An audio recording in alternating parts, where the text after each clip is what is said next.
Welcome to the LOGSTAT, the Army's premier podcast on all things sustainment, where we analyze new developments, discuss current trends, and forge the path ahead for the next generation of sustainment soldiers.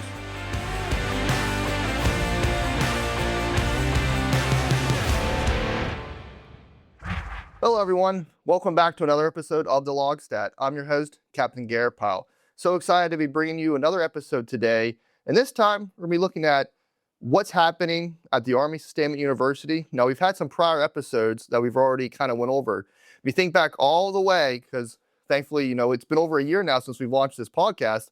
If you go back to episode 2, so you got to get into your records there a little bit. The Future of ASU with Colonel Stephen Erickson. Go a little bit further. Episode 4, the next generation of log bullet with Lieutenant Colonel Jesse Pena. And a little bit further than that, Episode 11, on a tactical level of log bullet with Captain Forest Ranger and Mike Pataka.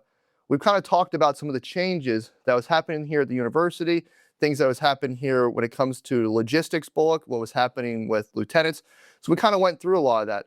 But that was well over a year ago now when those episodes published. And a lot's changed, and a lot's going to be changing even more. So today, I'll be sitting down with the new commandant of the Army Sustainment University, Colonel Daniel Horn, who's going to be walking us through today what's happening with the logistics corps here at the university and a magnitude of other things here happening for the logistics branch. So without any further ado, let's dive on in today's episode and kick it off with, sir, can you tell the audience a little bit about yourself? Yes, so Daniel Horn, I'm a Pacific Northwest native, Seattle Seahawks, season ticket holder and fan, Super Bowl win as well. I'm a military family with a retired CW4 dad, 30 years Marine Vietnam vet, and then with 2 siblings and a brother-in-law that have also served, I think, well into the 90 years of complete service. But going on our 4th year here at Fort Lee, serving within the ASU community, and look forward to sharing some more of those initiatives that you kind of described in your intro. Thank you, sir. A wealth of just family history in the military. So it's just something to be, just that tradition, and as you're continuing to carry it forward. And of course, we won't get into the full Seahawks thing with me being a Pittsburgh fan. Yeah. But as we dive in today, one thing I know I've heard some discussions about is ALU and Army Logistics University versus ASU, Army Sustainment University. So are we going back to ALU? Is it ASU? So what's happening there? Yeah, so thankfully, Army Sustainment University is going to stay in place. That is through the great efforts of Miss Cindy Smith, Colonel Greg Gibbons, and Rick Myers. They established us as a university and to focus on the sustainment enterprise that we are today. Through the ASU Next and moving in the transition period of the last year with Colonel Steve Erickson, as you said, and Tawny Moore and Command Sergeant Major Skelton, we are established the logistics branch. So it's really the logistics branch at Army Sustainment University, where we're focused logistics-wise on officers, second lieutenants, and captains, but the sustainment enterprise in our functional training, whether it's joint logistics course or the support operation course, and all the other courses that we offer to the Army Material Command Agency as well. And that's because we have 2 campuses under the umbrella of Army Sustainment University. Yes, and when in the General Assembly era, we started a 2-campus concept of Fort Lee and Fort Jackson, using our finance and AG schools to incorporate all things sustainment into that partnership. We still do that now, even though we don't operate in that current structure. We have military AG and finance officers that attend the C3 course, as well as medical logistics officers. We have medical logistics officers that teach portions of their sustainment criteria in the course as well. So again, it's encapsulating sustainment operations through the locations of the campus, but with the focus of logistics branch officers and creating a multifunctional officer. Well, thank you for clarifying that for us, sir, because I know it can get some confusing, especially those who aren't here. They hear from the grapevine different terminology and stuff, so it's good that we clarified that now for the audience. Right. And now, can you walk us through, having been here now for myself for almost 3 years, having been instructor, and now having been the Hardened Fellow with the podcast and everything, there's been a lot of changes here at the university itself, a lot of new innovations that have occurred. So can you walk us through some of the updates that the university has went through? Yes, so one of the things that we're really proud of is the Holistic Health Fitness Hub H2F, our teammates in the BOLC cadre, specifically Captain Marshall, about 12 months ago, identified an initiative to get all the subject matter experts into one area. That's mental, spiritual, physical, nutritional experts into the H2F hub. And so we utilized an area in the bunker hall, B wing, to create this open, inviting area for our cadre and really students to get in there and talk to these professional experts that have that emotional intelligence certification and can have those conversations with all individuals. This gets after that preventive measures versus reactive measures. And it's also teaching our young future officers those capabilities that exist inside their formations and their garrisons at their future units. We're really excited about the H2F hub. In addition to the Innovation Hub, the Innovation Hub was just opened this last month.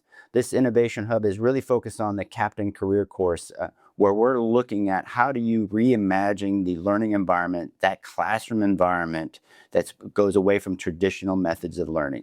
Think of getting away from the enterprise classroom program, which was a computer for the instructor that projected onto the PowerPoint slides and 4 rows of students, or maybe there was pods of students. Mm-hmm. Now we're providing an area where we can test out learning pods, where there's groups of study session ability, not just with whiteboards, but with technical digital tables where they're tied to potentially applications such as OneBrief tool, where they're allowed to go from analog to digital in their MDMP, specifically running estimates, commodity throughput, and get more reps and steps in that learning environment. That Innovation Hub also has a 3D printer, so we're allowing an opportunity for young officers to test out what a 3D printer is that may have not had it inside their organic organization before they came to us. And then the one thing we're really proud is, like this, is a podcast studio. So we're allowing our cadre and students to create micro-learning videos that's tied to the course of instruction, where we can keep those videos current, so students can then review those in conjunction with their reading or testing the night before, and really feed into the instructor material for the cadre when they go through. Really some exciting new things, and we're still trying to find other people's money to can expand on that and find out what equipment works, what application layers work and what doesn't. We have a great teams that love to break things without anybody's fault, but just the opportunity to create that reps and sets in the student environment, which I think is ideal for us to see what was really truly valuable, and maybe we get that return on investment from years to come. Yeah, I just seen all the changes that occurred. I mean, myself, it was 2016 when I was here as lieutenant, when it was still transportation BOLC. Right. And then 2020 when I was here for Triple C. So just seeing all the changes that have occurred. And so some of the things that you've just talked about, one is all the hubs, as you said. And to confirm, for the H2F, that's open to cadre students, staff, even staff here? Even staff, yes. Cadre and students is open to them, and it provides, like I said, an opportunity. One of those experts will be in there Monday through Friday for just, if they talk to somebody. They might not be the chaplain or the SHARP or that behavioral health expert, but they'll have the one-stop number to go, okay, wait a minute, come back. We're going to have that subject matter expert here to talk to you. And what we've found is a lot of folks, they just want to have somebody to talk to that's not their rater or senior rater, or maybe that's not their peer, just someone they can talk to that's a trusted member, so they can have that conversation.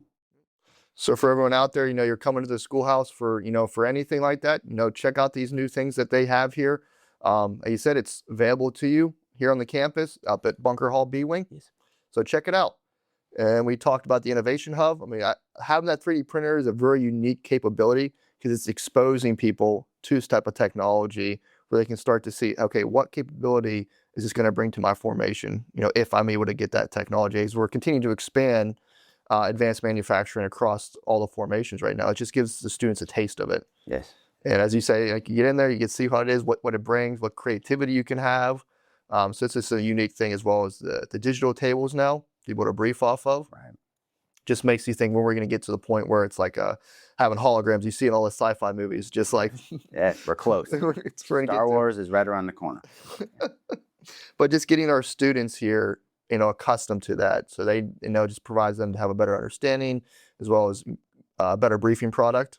So it's just nice how they're changing that, because coming from the era of death by PowerPoint, we'll say, and just trying new different things to increase our knowledge.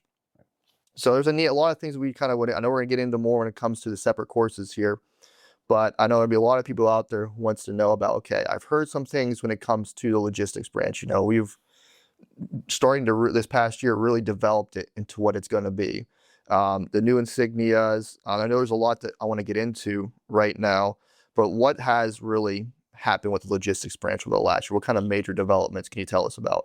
Yeah, so I think the main one is the Sustainment Functional Data badge, the L9 badge. We got that achieved and approved, where we'll be able to start awarding individuals that have the education and the experience that meets that criteria, and be able to give them that identifier. That's a huge win for senior raters, talent managers that are trying to find those skill sets before they get to their organization, and help them find them through the talent management cycle as well. And then to include, by FY28, we'll have billets assigned with those L9 coded billets, really at the CASCOM, AMC, LCMC size billets organizations. But then also, you know, as we further that, that'll expand from 50 or so billets to 90 billets, then following year down into the DSBs and further as we get to that. Then addition into, if you talk about logistics heraldry, I know Colonel Steve Erickson spoke about that. We're looking at next January 27 to celebrate the logistics on our birthday. And we hope to then unveil potentially the St. Joseph Award. Much like our other schools have the Saint Awards, ours will be similar with the tier approach of gold, silver, and bronze, tied to that experience, that pay grade, that position that those individuals do, and complete and demonstrate the excellence of a logistics officer, NCO, or warrant officer. We're working towards a significant spouse, or lifetime achievement award. We're still very much in the planning phase on that, so more to follow on that. Keep your ears on that as we kind of work with our CASCOM partners to identify what's the best approach to do that, and make sure we're actually going forward through the process on that as well. And now especially with the lieutenants commissioned as Nadi Alphas, mean logisticians now, is the regimental credit, is that all available now for people to purchase in the stores? Yes, a good point. We should start seeing that this summer. As the manufacturer is starting to produce that. We've been told expected early mid-July, but by for sure August, we should start seeing those RDIs produced and in the AFI stores. Okay, because I know it's a lot of people was like, we saw the design, you know, we've talked a lot about it. Like, okay, when can I get my hands on this? Yes. We saw the example down at Sustainment Week, right? What it looks like, and got to touch it. But now it's like, okay, when can I get my own? Yes, yeah. Hopefully this August is what the manufacturer is telling us. Yeah. So, and you said in January is when we start to see some of this history and the heritage awards be available. Right. Yeah, you'll see an announcement probably about midsummer as well for that celebration in January. Much like the ordnance and quartermaster and transportation schools are doing their celebrations between now and June, our birthday is in January. And so we're looking at doing that similar approach to a celebration of logistics, and an ability to hand out some St. Joseph Awards is pending the name and their approval, and then also some lifetime or spouse significant other family awards at the same time, tied to logistics, expeditionary or excellence performances. Okay. And to confirm, you said there would be 3 tiers for that. Correct. As well. What breaks up the tiers then? Yeah, so gold, silver, and bronze is what we're looking at doing, with gold being that post-brigade commander, sergeant major, or CW5 experience. Silver being the battalion, lieutenant colonel, CW4, E9, battalion, sergeant major experience, and senior field grade officers as well, majors as well. And then that company grade level would be the bronze, post-company command, SPO, pre-SPO positions for those as well. Okay. Now, would it be something where, hey, at one point you get awarded the bronze, can you then get awarded at a higher level again as you go up in rank? Yes, just like the other schools. When you continue to serve and you continue to demonstrate that excellence, you'd be submitted for that additional medallion and upgrade. Okay. And is that going to be coming, whose office is that going to be coming through? Yeah, great point. That's the logistics proponency office, led by right now Colonel Jesse Pena, him and his team. So that submission would go through his team now, much like the Somerville Award does. They do the managing for that on behalf of CASTCOM, but now they'll add all the logistics awards. Okay. Yeah. So just definitely be on the lookout for that. I imagine there'll be a MILPER message put out about that. Yes. Now, when you go to launch it in January, is that going to be your first time awarding it? Yes. So that's what preferably would be our first time awarding it, and then being able to kind of maybe potentially line it up with Sustainment Week like the other schools are, or as fiscal constraints, move it back into the birthday months as many of the branches did this year just because of the fiscal constraints. So we want to be agile enough to award folks every FY and make sure we hit every tier in that gold, silver, bronze, and then truly get after the Lifetime Achievement Award winners as we potentially build out the Association of Logistics as well. Okay. And my last point on this is some people out there might be, okay, so why name it the Order of St. Joseph Steward? So why choose that? Yeah, so for those, I recommend getting on the old-fashioned internet and look him up. He did a major operation that led a large-scale logistics operation way back in the day, and his achievements in doing that was pretty phenomenal. And for us, it worked out for the timing and the opportunity for his name. Okay, perfect. Well, thank you, sir. Yeah, because it's interesting. People be like, "Hey, who is this person? Right. Like, why the connection?" But it's really great to see how sustainment the logistics community, we're getting back to our heritage, our history, honoring that and honoring those individuals who are achieving within our branch, who are, setting or building history right now. Right. So it's great to see how we're doing all the neat stuff that we've just worked on the last couple of years. And now moving over to the PME side of the house, because the professional military education, it's always adapting to the changing environment. I talked about before, I saw the change from my time. I know you've probably seen even more and more changes since when you went through here to the schoolhouse. So starting with BOLC, we'll start there, is how does that keep changing to keep pace with the Army's current operational pace then? Yes, a good question. And then the 15-week multifunctional BOLC course continues to refine every quarter.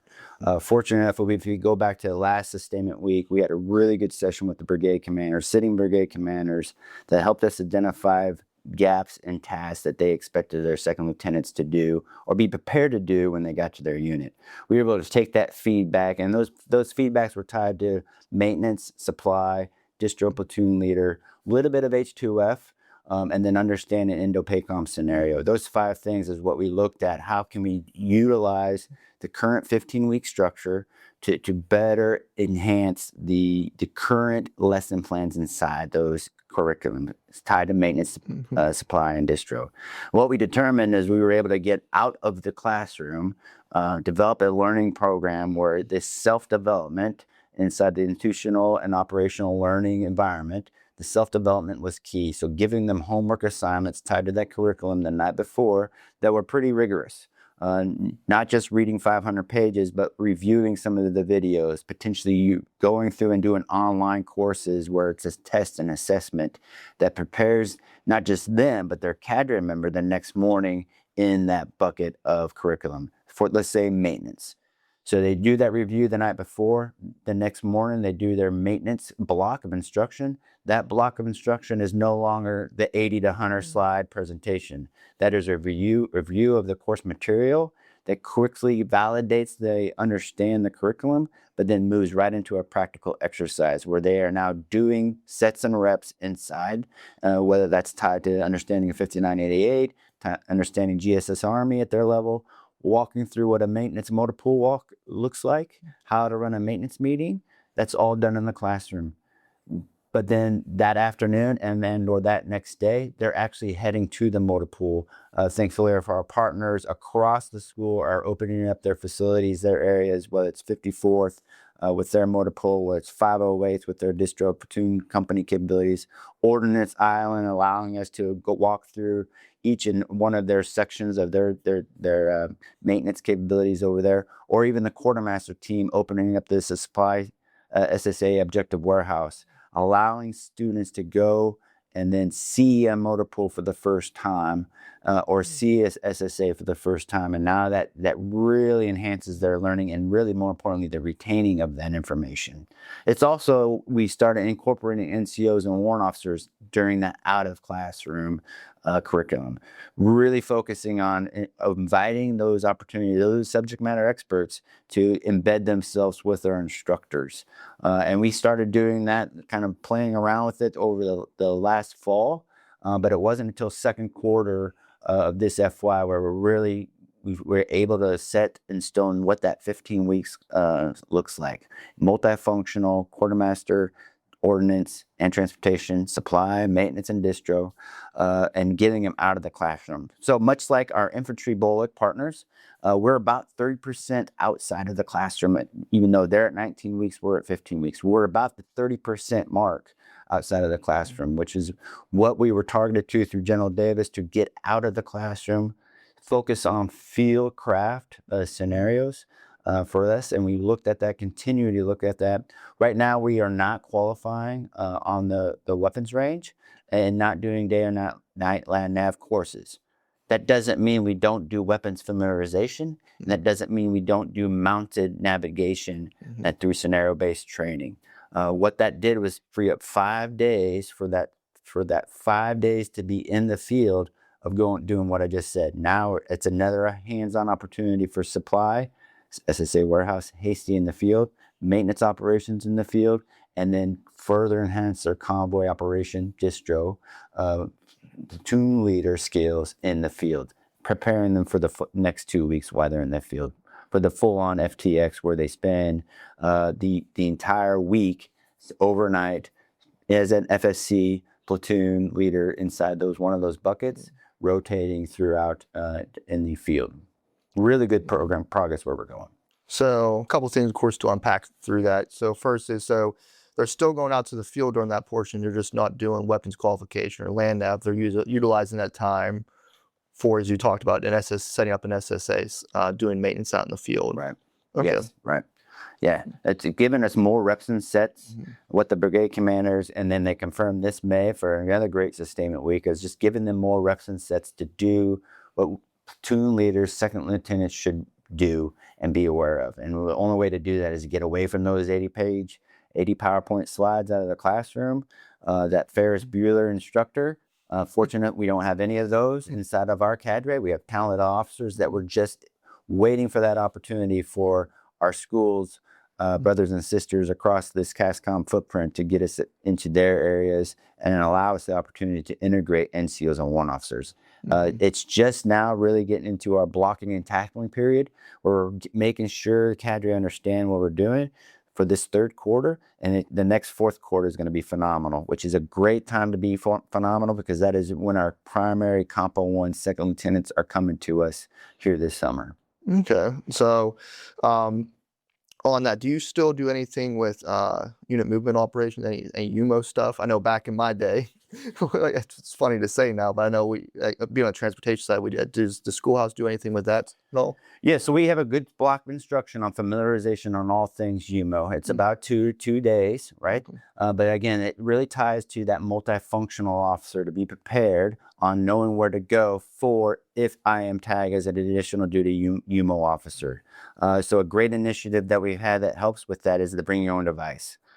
This last quarter, we've started the Bring Your Own Device, where second lieutenants are bringing their iPad, their Max Pro to the classroom. They're able to tie into the Wi-Fi. And during that first week of instruction, where we do some H2F Life Foundation, we're also teaching them how to use the OneNote, how to use the Outlook, how to build their notes on a platform application that they will be able to use in the future. And it's really helping them identify those kind of quick nuggets to find, whether it's a link or a PowerPoint slide, or if you pick the FM, they can go onto that OneNote device. They can make their notes, their understanding of where to get it. And that's the benefit about this program, this 15 weeks as well, is we're teaching them a lot of stuff inside the 15 weeks. And it's about, can they find it? Can they retain it? But one, have the desire to, when they're in their hotel room, look at it up on their own and review it on their own, that whole self-development bucket of life learning. So then, sir, how does the H2F side of the house tie into the PME then?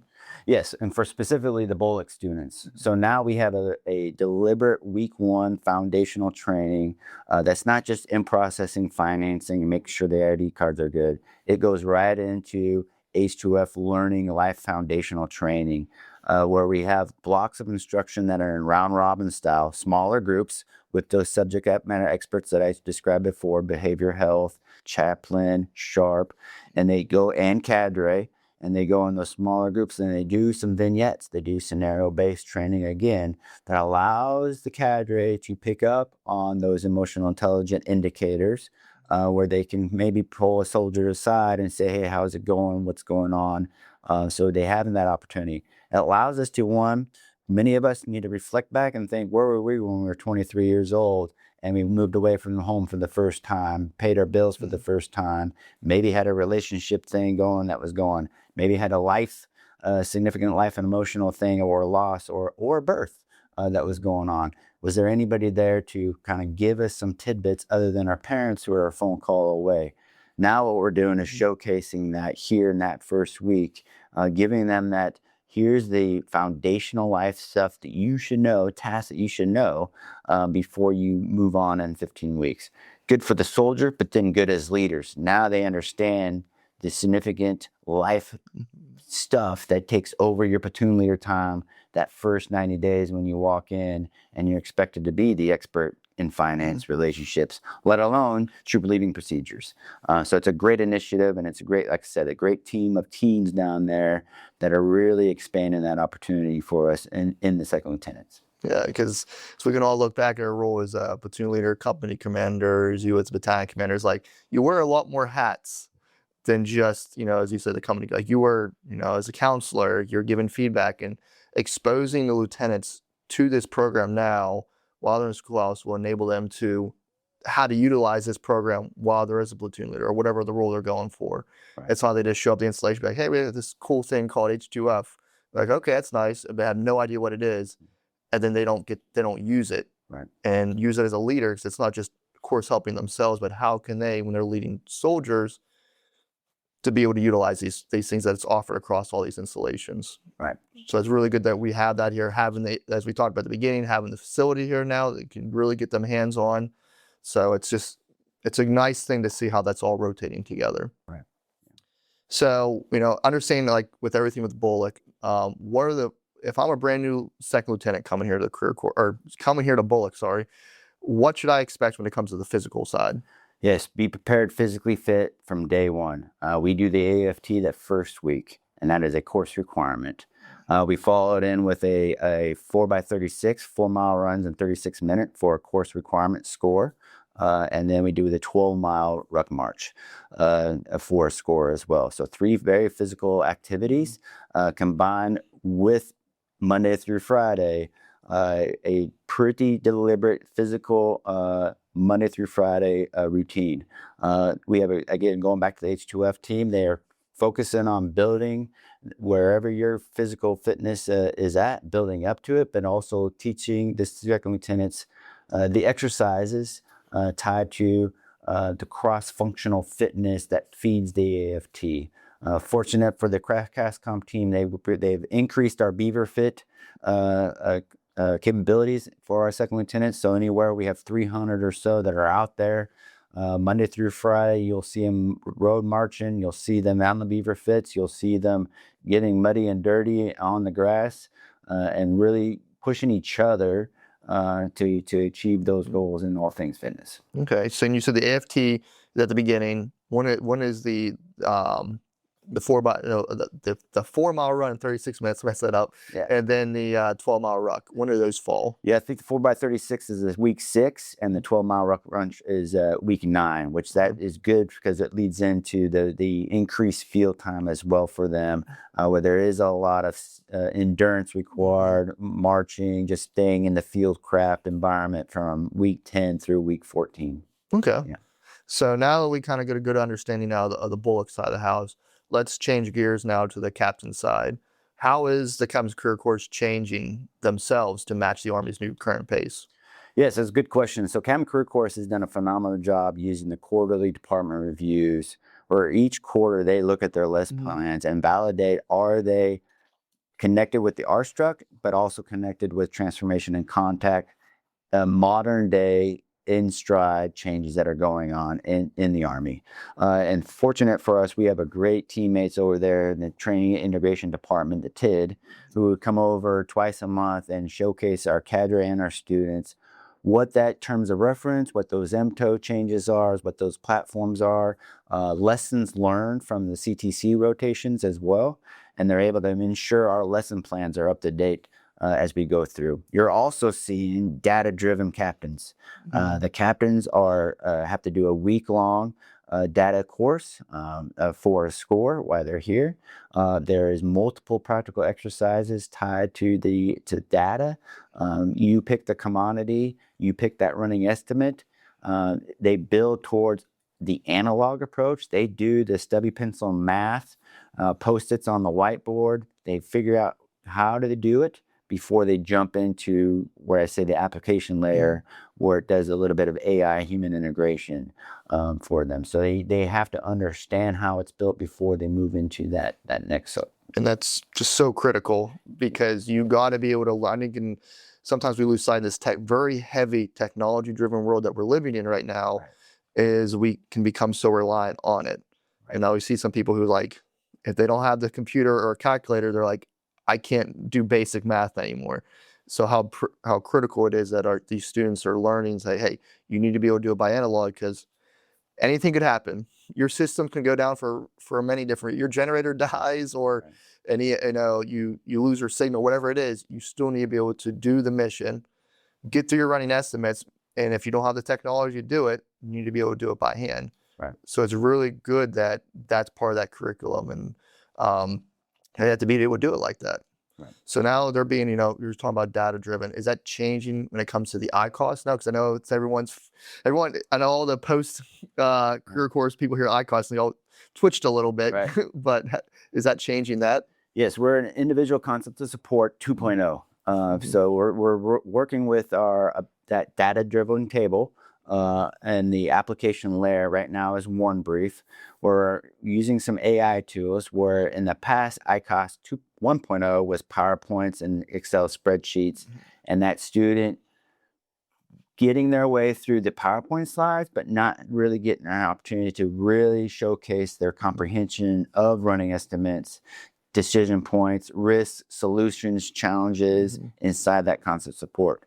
This 2.0 version is allowing us to build that product inside of OneBrief right now, or it could be Power BI or Maven.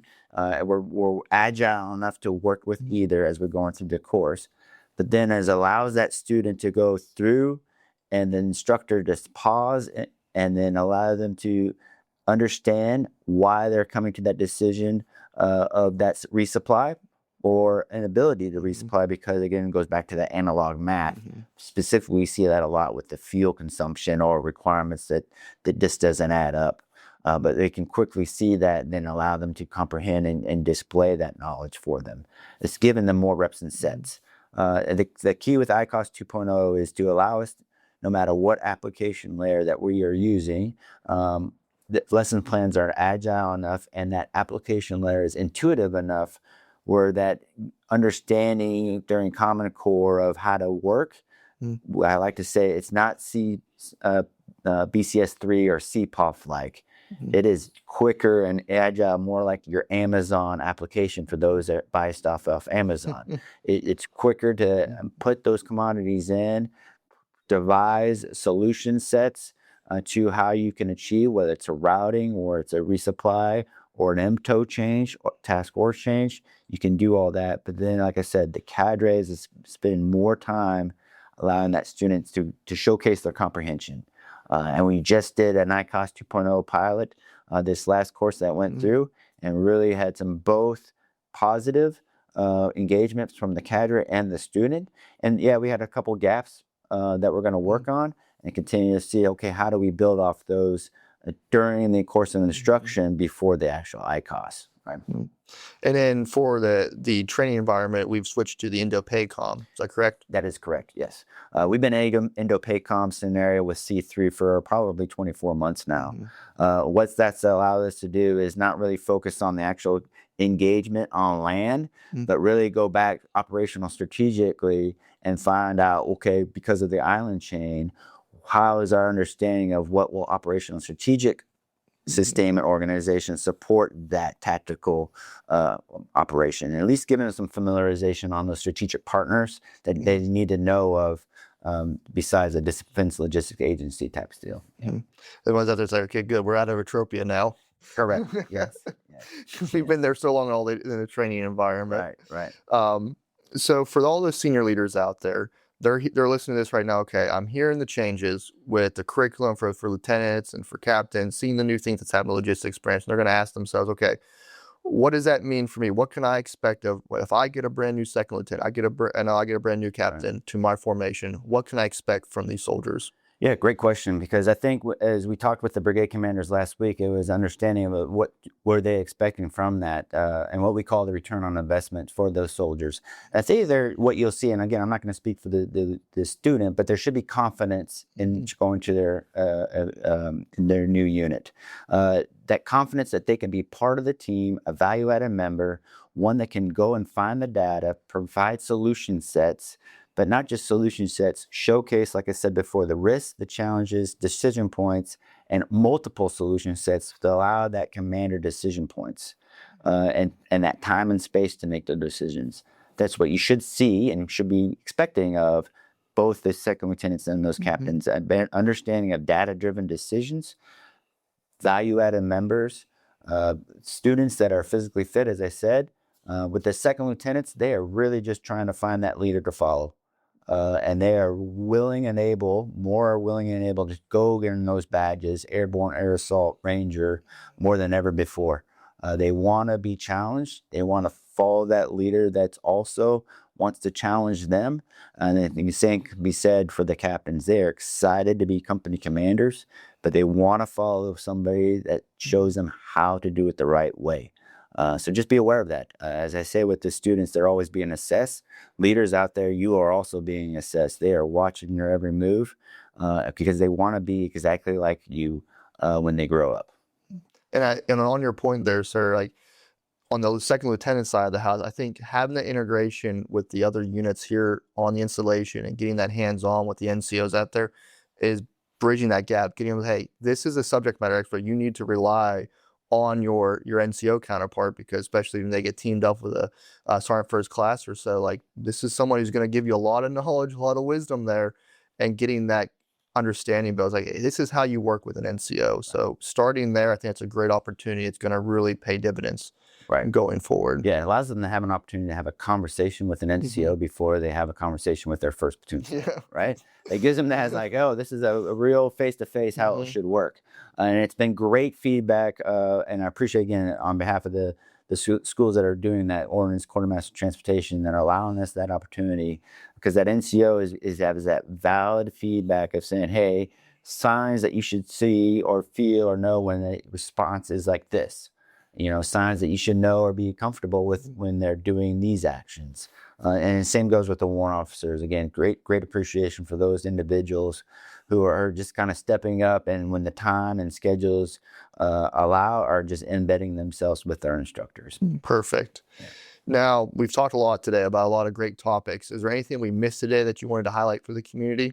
Yeah, so I would say the Virginia Commonwealth University formerly was a mission master's in supply chain management that is now going to be switching into a data analytics master's as well.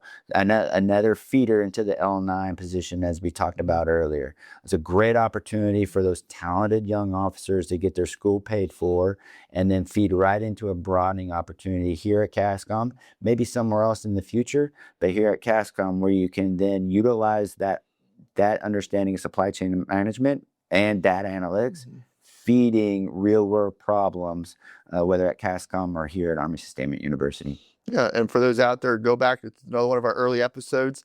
We've talked about the VCU program. So go back, check that episode out, give you a refresher on that, and just see now that the degree has changed because we're adapting to what the environment is. So it's good to see that. One thing I always let my guests do is kind of give out some good wisdom. So what kind of advice do you have, sir, for the sustainment community from all your years of experience?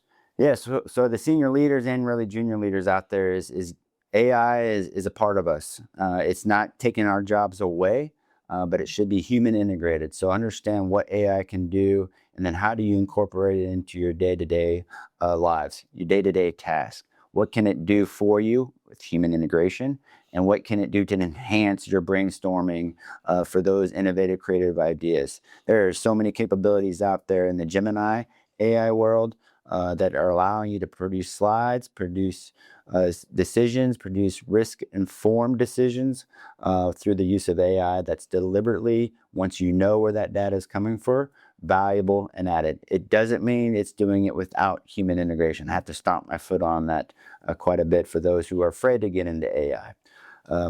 I'd also say AFT, Army Physical Test, is here. It's staying. So if you're not getting out there and working out day to day, your scores now on the OER will be reflected. I think it's a very good metrics for those of us who are striving and to improve upon. I'm not trying to get 500s with everybody, but definitely trying to see improvements on those folks. Because again, like I said earlier, this junior leaders are coming all in. They are ready to be physical fit. They're ready to be challenged more than I can remember my peers at that young age, to do more and to support and do more for the community they serve, but the organization they serve as well. Well, thank you, sir, for that very much. So there's probably some follow-up questions, cards and letters, especially from today's conversation on all the new things that's happening here. So where can people reach out to you and find you if they have a question or something? Yes, as I said, you can find us on the age-old internet there at Army Sustainment University. Look for the logistics proponency. Lieutenant Colonel Jesse Pena or myself, or we're on the global. You can find us. Please send us your letters, cards and letters. We are always open to ideas, validation of what's being trained here, or vignettes that you want us to exercise. I wouldn't be to say that we have both the support operations and the joint logistics course who can take your vignettes and within a 2-week turnaround validate if those scenarios work. So that's another opportunity for those out there to find us as well. But again, we want to say before we close here, I mean, just a phenomenal over 12 months as you started, where this has gone to where it is today. For us to be on video after a podcast that was lasting maybe 20 minutes, the first one, to now some are going 45 minutes and some great conversation that you go. So just shout out to you and your teammates here, the folks behind the screen, and look forward to where this goes the next 2 years and how the topics change and evolve, as you kind of says, if your life was a series of episodes, is how you're kind of sharing it with us now. So thanks again for the opportunity. Appreciate it, sir. That means a lot to me. As you say, I know to everyone out there, as we close up here today, like we'll be back here again at the university because we've already been here just over a year now, since we launched, and we're already doing a second episode from the schools because the environment is changing. What's happening here, and you talked about, you're constantly reviewing the curriculum to ensure that the students are getting the most up-to-date current information delivered to them in the most efficient way possible. So I imagine we're going to be back here again at some point to talk about, who knows, we probably have another hub, some kind of other hub of something here at ASU. But just thank you, sir, for coming on the episode today. And to everyone out there, check this episode out, share it to your formations, especially those captains out there or about to be newly promoted captains who are about to come here for the career course. It's a great LPD for them to give them a heads up of what they can expect here, all the things they can tap into. If you know individuals who are maybe in college right now, who are deciding on the logistics branch, is another great one to share to them. Hey, gives them a little insider baseball on what to expect when they get here. But just continue to reach out to us. Send us your cards and letters so we can continue to deliver you the episodes that mean the most to you. But that is all we have today, folks. As always, Sustainment Leaders start here. See you next time.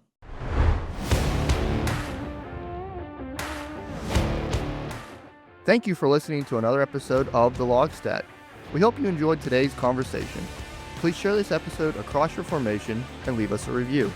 If you have a topic you'd like here discussed, then please reach out to us at armysustainment@army.mil or directly to me on Global at garett.h.pyle. Follow us on Facebook and Instagram at the U.S. Army CASCOM page. We'll see you next time. Sustainment leaders, start here.